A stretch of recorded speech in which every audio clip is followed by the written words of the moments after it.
నమస్తే, welcome to KK news. నేను శ్రీదేవి. ఏపీలో కూటమి ప్రభుత్వం దూకుడు మీద ఉంది. కీలక నిర్ణయాలను తీసుకుంటుంది.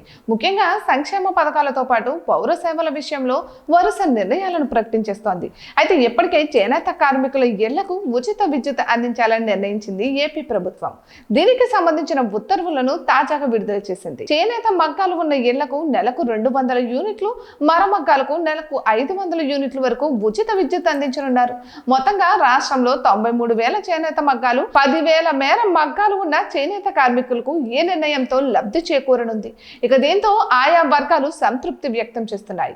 కొద్ది రోజుల క్రిందట జరిగిన మంత్రివర్గ సమావేశంలో చేనేత కార్మికులకు ఉచిత విద్యుత్ ఇవ్వాలని నిర్ణయించారు. ఇక చేనేత కార్మికుల ఇళ్లకు 200 యూనిట్లు, పవర్ లూమ్స్ కు 500 యూనిట్ల వరకు ప్రతి నెల ఉచిత కరెంట్ ఇవ్వాలని నిర్ణయం తీసుకున్నారు. ఇక చేనేత రంగానికి ప్రోత్సాహం అందించాలనే ఉద్దేశంతో ఏపీ ప్రభుత్వం ఈ నిర్ణయం తీసుకుంది. అయితే ఎన్నికల సమయంలో ఇచ్చిన హామీ మేరకే ఈ ఉచిత విద్యుత్ అమలుకు నిర్ణయించింది. ఈ ప్రకారం చేనేత మగ్గాలకు 200 యూనిట్లు, మర మగ్గాలకు 500 యూనిట్ల వరకు ఉచితంగా విద్యుత్ అందించనున్నారు. దీనికి సంబంధించి ఉత్తర్వులు కూడా వెల్లడయ్యాయి.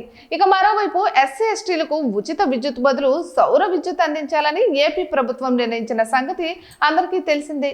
ఇక పీఎం సూర్యఘర్ పథకం కింద సోలార్ విద్యుత్ అందించే ఏర్పాట్లు కూడా చేస్తోంది. ఇందుకు సంబంధించి దరఖాస్తుల ప్రక్రియ కూడా జరుగుతోంది. కేంద్ర ప్రభుత్వం ఈ విషయంలో ప్రత్యేక దృష్టిలో ఉంది. మొత్తానికైతే ఏపీలో విద్యుత్ విషయంలో ఉదారంగా వ్యవహరిస్తోంది. ప్రత్యేక తరగతుల వారికి ఉచితంగా విద్యుత్ అందించి ఉదారంగా ఆదుకుంటోంది. ఇటువంటి మరెన్నో వీడియోస్ కోసం కేకే న్యూస్ తెలుగు ఛానల్ ని సబ్స్క్రైబ్ చేసుకోండి.